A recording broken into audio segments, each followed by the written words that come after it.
Crack TNPSC YouTube channel. ஆக்சுவலாக இந்த வீடியோவில் இப்போ டிபிஎஸ்பி பற்றி பார்ப்போம். இது வரைக்கும் பார்ட் 3 வரைக்கும் பார்த்துருக்கோம். இப்போ டிபிஎஸ்பி வந்து பார்த்திங்கன்னா part 4 of the constitution. Okay, so இந்த பார்ட் 4ல் என்னென்ன ஆர்டிக்கல்லாம் இருக்குன்னா ஆர்டிக்கல் 36 இருந்து 51 வரைக்கும் இருக்கும்.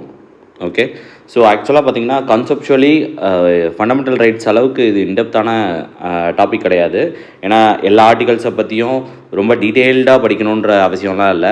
எந்தெந்த ஆர்டிக்கல் இதில் வரும் அந்த ஆர்டிக்கலை பற்றியான ஷார்ட் ஃபார்ம் மட்டும் தெரிஞ்சால் போதும். ஓகே, ஸோ அந்த ஆர்டிக்கல்லேருந்து இன்டெப்த்தாக எதையுமே கேட்க மாட்டாங்க.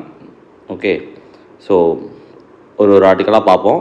அண்ட் டிபிஎஸ்பியை பற்றி ஜென்ரலாக தெரிஞ்சிக்க வேண்டிய சில விஷயத்தை ஃபஸ்ட்டு பார்த்துருவோம். ஓகே, இப்போது டிபிஎஸ்பி வந்து எங்கேருந்து இன்ஸ்பயர் பண்ணாங்கன்னு பார்த்தீங்கன்னா ஐரிஷ் கான்ஸ்டியூஷன்லேருந்து இன்ஸ்பயர் பண்ணியிருப்பாங்க. ஓகே, ஐரிஷ் கான்ஸ்டியூஷன்லேருந்து இன்ஸ்பயர் பண்ணியிருக்காங்க. ஸோ இதில் பார்த்திங்கன்னா இன்னொன்று வந்து பார்த்திங்கன்னா இதில் இருக்கிறது எல்லாமே பார்த்திங்கன்னா இன்ஸ்ட்ருமெண்ட் ஆஃப் இன்ஸ்ட்ரக்ஷன் ஒன்று இருக்கும். இன்ஸ்ட்ருமெண்ட் ஆஃப் இன்ஸ்ட்ரக்ஷன், இந்த வார்த்தையெல்லாம் எக்ஸாம் பெர்ஸ்பெக்டிவ் ரொம்ப இம்பார்ட்டண்ட்டு. இன்ஸ்ட்ருமெண்ட் ஆஃப் இன்ஸ்ட்ரக்ஷன்னு government of India, that is pre constitutional act ஒன்று இருக்கும், கவர்மெண்ட் ஆஃப் இந்தியா 1935.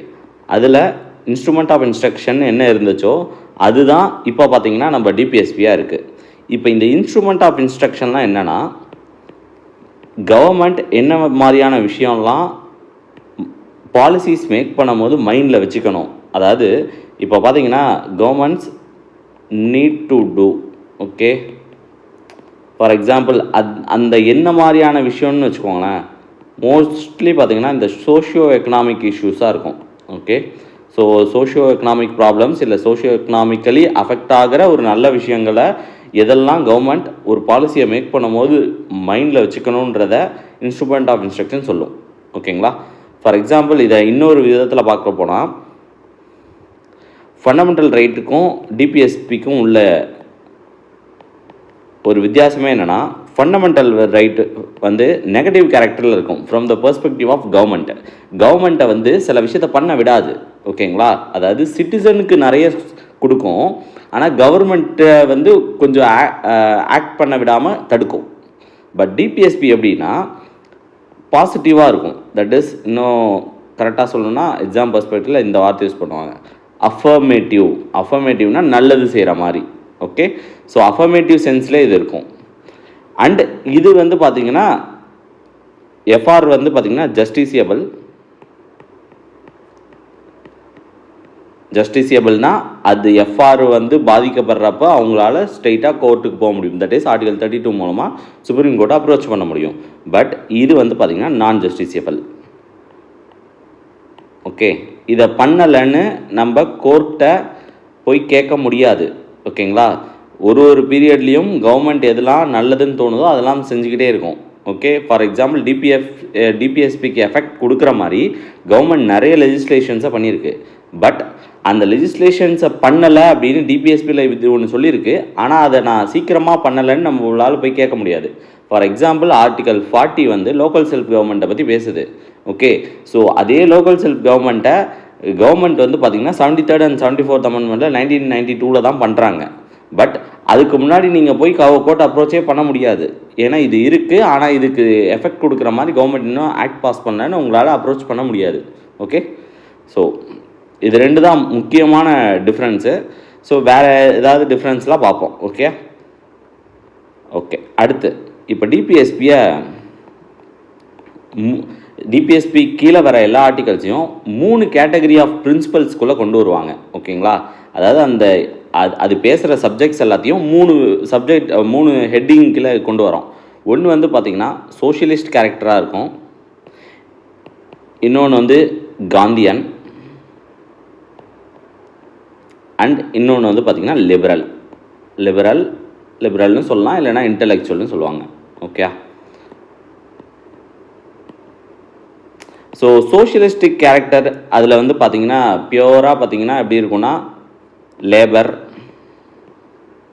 அதாவது எம்ப்ளாயீஸோட ரைட்ஸை பற்றி இல்லை அவங்களோட ஒர்க்கிங் கண்டிஷனை பற்றி அண்டு சில்ட்ரன்ஸ் எப்படி இருக்கணும், அண்டு உமனோட கண்டிஷன்ஸ் எப்படி இருக்கணும், ஓல்டேஜ் எப்படி இருக்கணும், அந்த மாதிரியான விஷயம் வந்து பற்றியாக இருக்கும். ஓகேங்களா.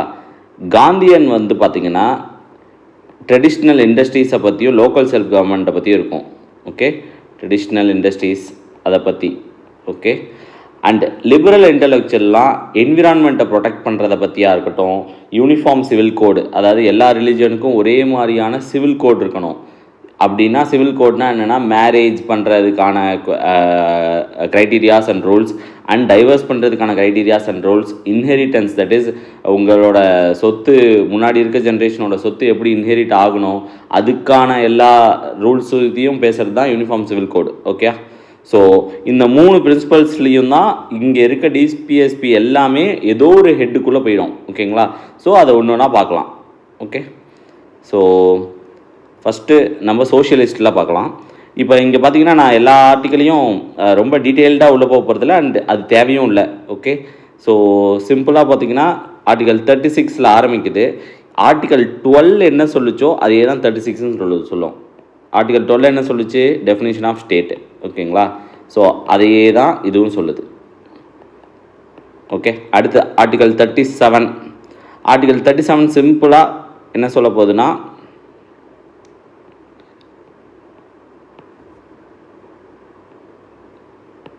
சோஷியோ எக்கனாமிக் ஜஸ்டிஸை பற்றி பேசும். Socio economic justice and application of DPSP. Okay, so அதை பற்றி தான் பேசியிருக்கோம். ஸோ இது ரெண்டுமே கொஞ்சம் முக்கியம் இல்லாத ஆர்டிகல்ஸு. இப்போ 38லேருந்து தான் ஃபஸ்ட்டு காந்தியனோட ஃபஸ்ட்டு ஆர்டிக்கல் ஸ்டார்ட் ஆகுதுன்னு அர்த்தம். ஓகேங்களா. ஸோ இது எல்லாமே ஆர்டராக காந்தியன் அடுத்தடுத்து வராது, கொஞ்சம் மாறி மாறி தான் வரும். ஸோ அப்படியே பாருங்கள். ஓகே, 38ஓட ரொம்ப ஒன்லைனர் என்னன்னா மினிமைசிங் இன்இக்வாலிட்டி. ஓகேங்களா, இதுதான் ஒன்லைனர், மினிமைசிங் இன்இக்வாலிட்டி. ஓகே, அந்த இன்இக்வாலிட்டி இன்கமில் இருக்கலாம், ஸ்டேட்டஸில் இருக்கலாம், ஆப்பர்ச்சுனிட்டிஸில் இருக்கலாம், எதுவாக வேணால் இருக்கலாம். ஓகேங்களா. அண்ட் இந்த ஆர்டிக்கல் தான் சோஷியல் எக்கனாமிக் ஜஸ்டிஸை ப்ரொமோட் பண்ணுற மாதிரி இருக்கும். இதில் ஒரு எக்ஸாம் பர்ஸ்பெக்டிவில் ஒரு விஷயம் இருக்குது. ஃபண்டமெண்டல் ரைட் ப்ரொமோட்ஸ், அதை நான் தனியாக எழுதுகிறேன். ஃபண்டமெண்டல் ரைட் ப்ரொமோட்ஸ் பொலிட்டிக்கல் டெமோக்ரஸின்னு சொல்லுவாங்க. And DPSP promotes social and economic டெமோக்ரஸின்னு சொல்லுவாங்க. ஓகேங்களா. ஸோ அதை எக்ஸாம் பர்ஸ்பெக்டிவில் ஞாபகம் வச்சுக்கோங்க. ஓகே, டெமோக்ரஸி, எஃப்ஆர்னா பொலிட்டிக்கல் டெமோக்ரஸி, டிபிஎஸ்பினா social and economic democracy. Okay, so இது ஃபஸ்ட்டு ஒன்று வந்து மினிமைசிங் இன்இக்வாலிட்டி. அடுத்து செகண்ட் வந்து பார்த்திங்கன்னா ஆர்டிக்கல் 39. ஓகேங்களா. ஆர்டிக்கல் 39 வந்து பார்த்திங்கன்னா ரொம்ப முக்கியமாக பேசுகிற ஒரு விஷயம் என்னன்னு பார்த்திங்கன்னா ஈக்குவல் பே. இது எல்லாமே லேபர் ரிலேட்டடாக இருக்க மாதிரி இருக்கும். Equal pay for equal work for both men and women இருக்கும். ஓகேங்களா. இது ஒன் ஆஃப் தி முக்கியமான ஆர்டிக்கல். இது இல்லாமல் சிலதெல்லாம் இருக்குது. அதாவது ஆர்டிக்கல் 39க்குள்ளேயே சில சில பாயிண்ட்ஸ் இருக்குது, பட் முக்கியமாக இதுதான். அடுத்து ஆர்டிக்கல் 41. ஆர்டிக்கல் 41 வந்து பார்த்திங்கன்னா ரைட் டு ஒர்க்கை பற்றி பேசும். ஓகேங்களா. ஏன்னா ரைட் டு ஒர்க்குக்கு எஃபெக்ட் கொடுக்குற மாதிரி கவர்மெண்ட் நிறைய பண்ணியிருக்கு, முக்கியமாக எம்ஜி நரேகா. ஓகே, ஸோ இது MG NREGA and right to education, right to work, education and public assistance. ஓகேங்களா. இது நம்ம ஆக்ஷனில் இருக்கிறத நம்ம பார்க்க முடியும்.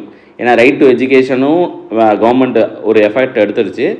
அப்புறம் பப்ளிக் அசிஸ்டன்ஸ். ஓகேங்களா. இந்த பப்ளிக் அசிஸ்டன்ஸ்னால் என்னென்னா, ஃபார் எக்ஸாம்பிள் ஒருத்தவர் அன்எம்ப்ளாய்டாக இருக்கார், இல்லைனா ஒருத்தவர் ஓல்ட் ஏஜில் இருக்கார், இல்லை ஒரு டிசேபிலிட்டியோடு இருக்காருங்கன்னு வச்சுக்கோங்களேன்.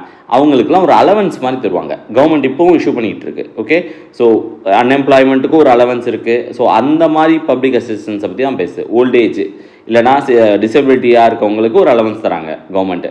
ஸோ அந்த மாதிரி விஷயத்தெல்லாம் பண்ணணும்னு ஆர்டிகல் 41 தான் சொல்லுது. ஓகேங்களா? ஸோ அடுத்து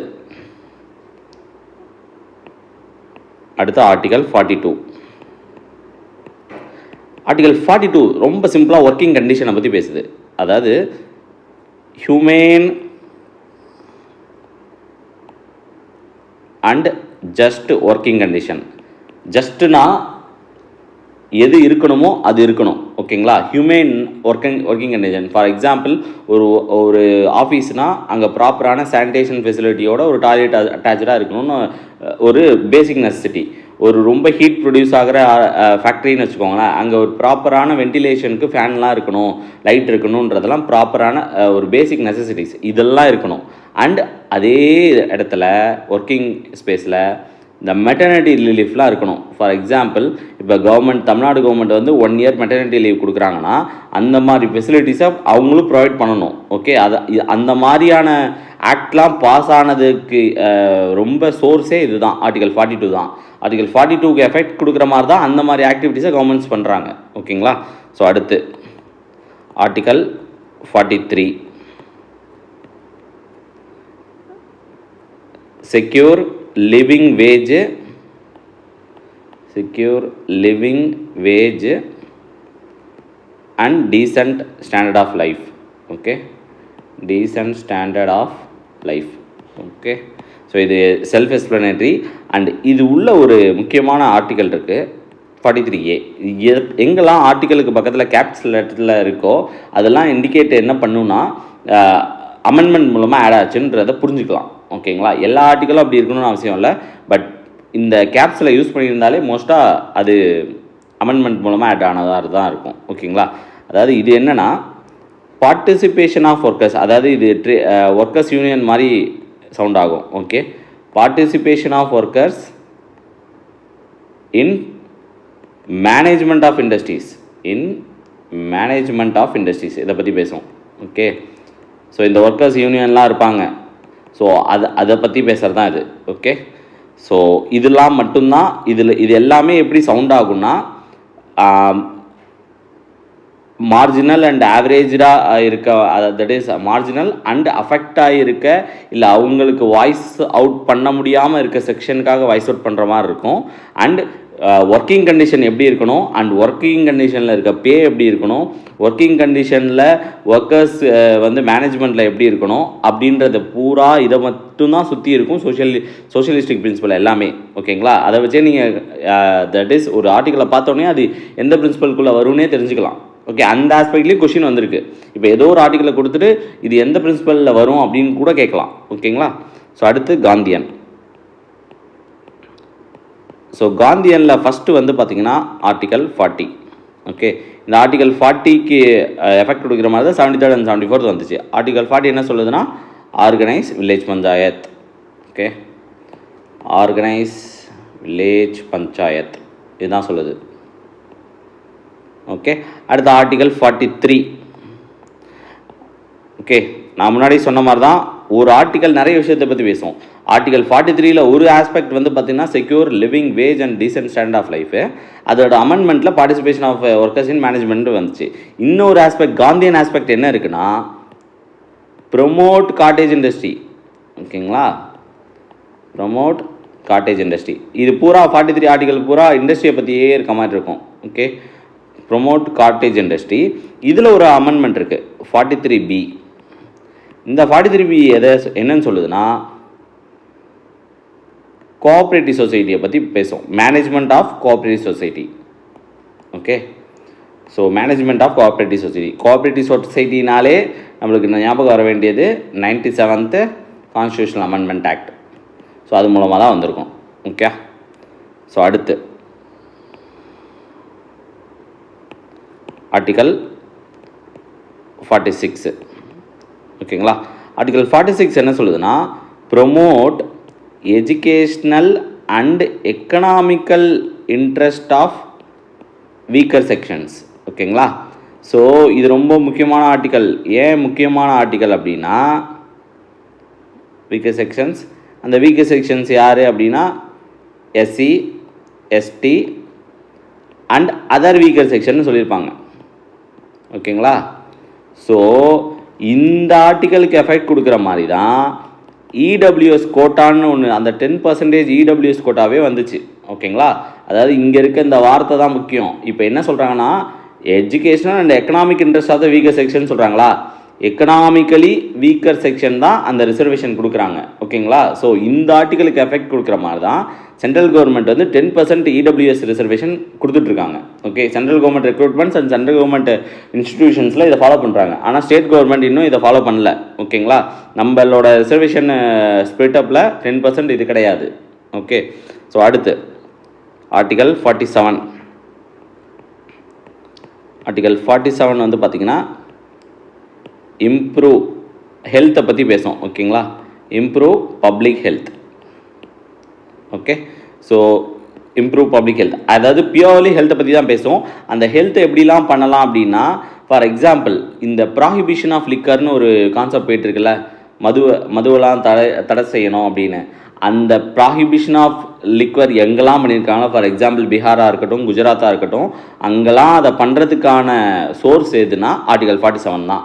ஸோ இந்த ஹெல்த்து, இதில் ஹெல்த்தில் என்னெல்லாம் கவர் ஆகுனா, ட்ரிங்க்ஸை கண்ட்ரோல் பண்ணணும், ட்ரக்ஸை கண்ட்ரோல் பண்ணணும். ஓகே, ஸோ இதெல்லாம் ப்ராஹிபிட் பண்ணணும் இல்லை கண்ட்ரோல் பண்ணணும்னு ஆர்டிகல் 47 சொல்லுது. அதுக்கு எஃபெக்ட் கொடுக்குற மாதிரி தான் அவங்க பண்ணுறாங்க. ஓகே, ஸோ அடுத்து ஆர்டிகல் 48. ஆர்டிகல் 48 என்ன சொல்லுதுன்னா, ஸ்லாட்டர் ஆஃப் கவுஸ்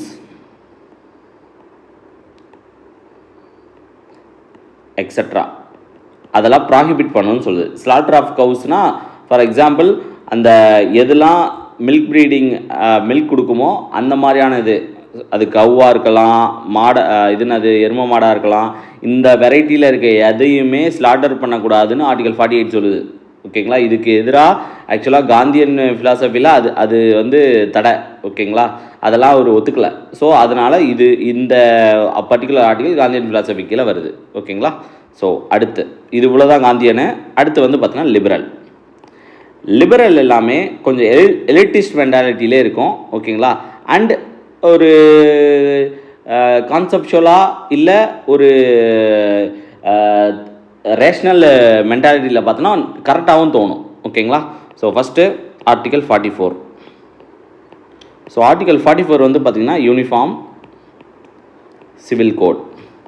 ஸோ நான் ஆல்ரெடி சொன்ன மாதிரி யூனிஃபார்ம் சிவில் கோட்னால் மேரேஜ்க்கு, டைவர்ஸ்க்கு, இன்ஹெரிட்டன்ஸ்க்கு, ஸோ இதுக்கு எல்லாத்துக்கும் ஒரு சில ரூல்ஸ் ஒரு ரிலீஜனுக்கும் இருக்குது. அதை வந்து யூனிஃபார்மாக கொண்டு வர போகிறோம். ஓகேங்களா? எல்லா ரிலீஜனும் இதான் ஃபாலோ பண்ணோம் அப்படின்னு நம்ம இது பண்ணுறோம். ஃபார் எக்ஸாம்பிள் முஸ்லீமில் வந்து பார்த்திங்கன்னா மேரேஜ் எல்லாம் கைட் பண்ணுறது ஷரியத்துலான்னு ஒன்று இருக்குது. ஸோ அதெல்லாம் தனியாக இல்லாமல் அண்ட் ஷரியத்தில் ஒரு மேரேஜ் ஏஜை ஃபிக்ஸ் பண்ணுது. ஸோ அதுதான் அவங்க ஃபாலோ பண்ணுறாங்க.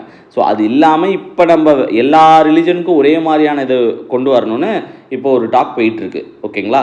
ஸோ அடுத்து ஆர்டிகல் 44 பார்த்தாச்சா? 45. ஓகேங்களா? ஆர்டிகல் 45 என்ன சொல்லுதுன்னா, ஏஜ்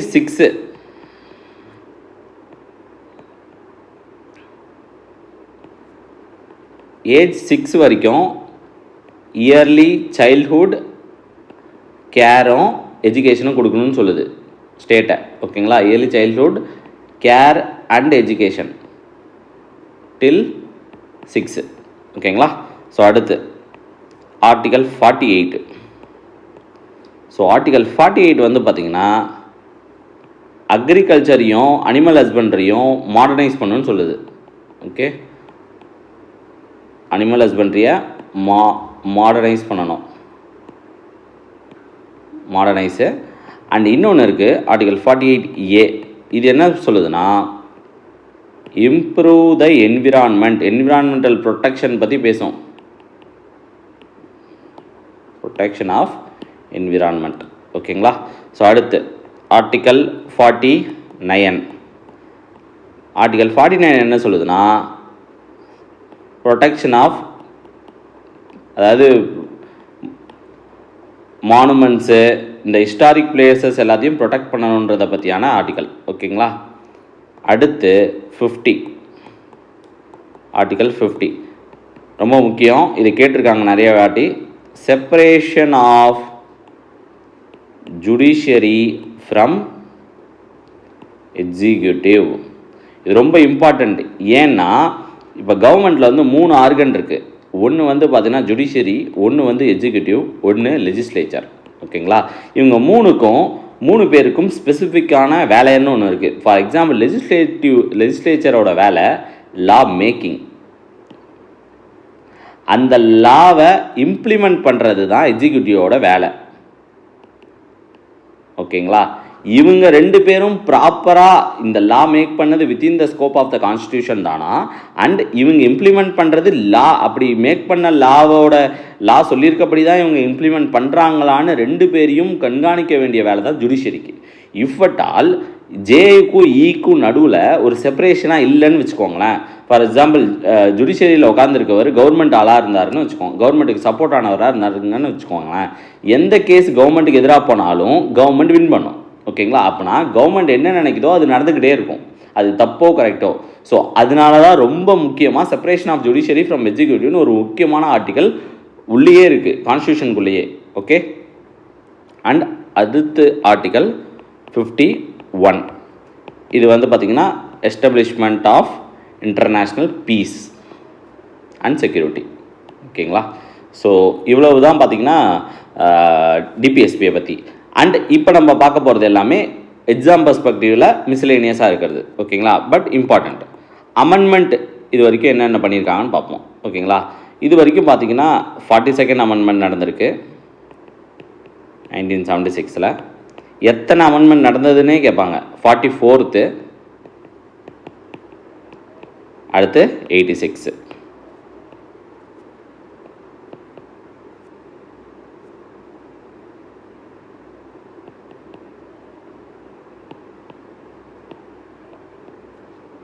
அடுத்து பார்த்தீங்கன்னா 97th 2011. ஓகேங்களா? ஸோ இதில் என்னென்ன நடந்திருக்கு அப்படின்னு பார்க்கலாம். 39A. ஓகேங்களா? இது என்ன சொல்லுதுன்னா ஃப்ரீ லீகல் எய்டை பற்றி பேசும். அடுத்து 43A, இதுதான் participation of workers in management. அடுத்து 48A, இது ப்ரொடெக்ஷன் ஆஃப் என்விரான்மெண்ட். ஓகேங்களா? ஸோ அடுத்து 44th நியூவாக ஒரு செக்ஷனை இது பண்ணலை, பட் அது ஒரு விஷயத்தை என்ன சொல்லுதுன்னா 44th வந்து பார்த்தோன்னா ஆர்டிகல் 38 பற்றி ஒரு சின்ன சேஞ்ச் பண்ணியிருக்கோம். ஓகேங்களா? 38 என்னது? ரெடியூஸ் இன்இக்வாலிட்டிஸ், அதை பற்றி பேசும். ஓகேயா? ஸோ அடுத்து அதுலேயே தான் அந்த ரெடியூஸ் இன்இக்வாலிட்டிஸ்க்கு ஒரு எஃபெக்ட் கொடுக்கறது மாதிரியே பார்த்திங்கன்னா ஒன்று நடந்திருக்கும். ரைட் டு ப்ராப்பர்ட்டி ரிலேட்டடானதை எலிமினேட் பண்ணியிருக்கோம் எஃப்ஆரில் இருந்து. ஓகேங்களா? 44th amendment. அடுத்து 86th வந்து பார்த்திங்கன்னா right to education article 21A வந்திருக்கும். ஓகேங்களா? அடுத்து இதில் தான் அந்த 43 ஆர்டிகல் 43B பார்த்தோம்ல இங்கே. ஸோ அந்த ஆர்டிகல் 43B இங்கே வந்துடும். ஓகேங்களா? ஸோ அடுத்து பார்த்திங்கன்னா இப்போ ஒரு கான்ஃப்ளிக்ட் இருக்குது. எஃப்ஆர் பெருசா டிபிஎஸ்பி பெருசான்னு. ஓகேங்களா? ஸோ இதில் ரெண்டுத்தில் ஃபைனலாக இப்போ இருக்க ஸ்டாண்ட் என்னென்னா, இந்த ரெண்டுமே எதுவுமே சின்னது கிடையாது. ரெண்டுமே ப்ராப்பர் ஃபங்க்ஷனிங் ஆஃப் த கான்ஸ்டியூஷனுக்கும் ப்ராப்பர் ஃபங்க்ஷனிங் ஆஃப் த கவர்மெண்ட்டுக்கும் முக்கியம். ஓகேங்களா? ஸோ ரெண்டுமே காம்ப்ளிமெண்ட்ரி இன் நேச்சர்னு சொல்கிறாங்க. அதாவது இதுக்கு அது வேணும், அதுக்கு இது வேணும். ஓகே. பட் இப்படி வரதுக்கு முன்னாடி என்னென்ன ஸ்டாண்ட் எடுத்திருக்காங்க அப்படின்னு பார்ப்போம். ஃபஸ்ட்டு வந்து பார்த்திங்கன்னா இதோட கேஸ் வந்து பார்த்திங்கன்னா சம்பாக்கம் துரைராஜன் கேஸ்னு ஒன்று இருக்குது.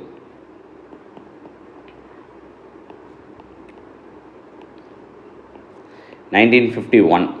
ஓகேங்களா? சம்பாக்கம் துரைராஜன் கேஸில் என்ன சொல்லுதுன்னா, எஃப்ஆர் would prevail. ஓகேங்களா? இதுதான் ஒரே வார்த்தை. எஃப்ஆர் would prevailனா 2 பேருக்கும் ஏதாவது கான்ஃப்ளிக்ட் வருதுன்னு வச்சுக்கோங்களேன், எஃப்ஆர் தான் பெருசுன்றாங்க. ஓகே. அண்ட் இது இன்னொரு விஷயத்தையும் சொல்லுது, எஃப்ஆர் கேன் பி அமெண்டட்னு சொல்லுது. ஓகேங்களா? எஃப்ஆரை அமெண்ட் பண்ணிக்கலாம். அடுத்து செகண்ட் கேஸ் வந்து பார்த்திங்கன்னா கோலக்நாத் கேஸு.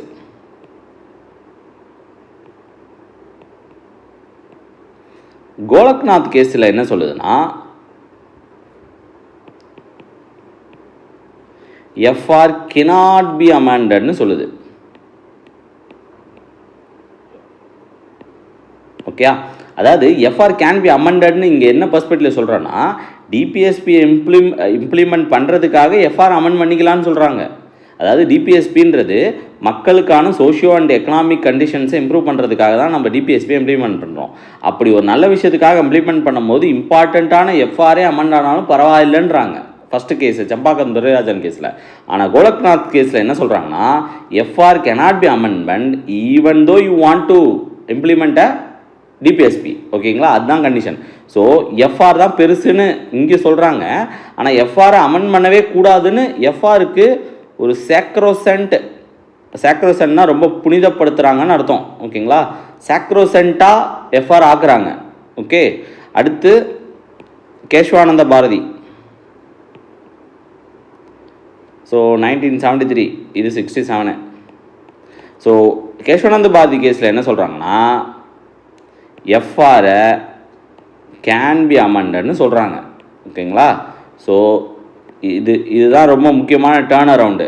ஓகே, ஸோ அடுத்து என்ன பண்ணுறாங்கன்னா, ஃபைனலாக Minerva mills 1980.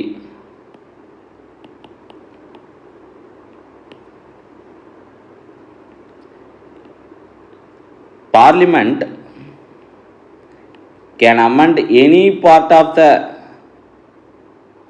Constitution to give effect to DPSP.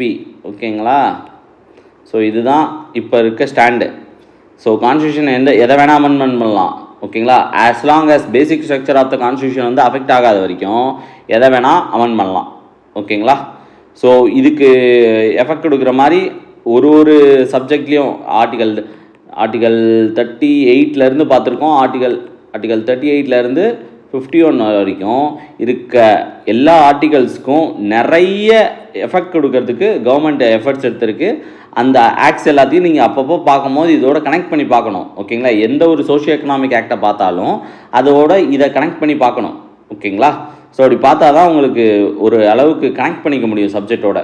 Okay, so ஏதாவது டவுட்ஸ் இருந்துச்சுன்னா கமெண்ட் செக்ஷனில் கொஷின் ரைஸ் பண்ணுங்கள், நாங்கள் ரிப்ளை பண்ணுவோம். Okay, so kindly subscribe to the channel. Thank you.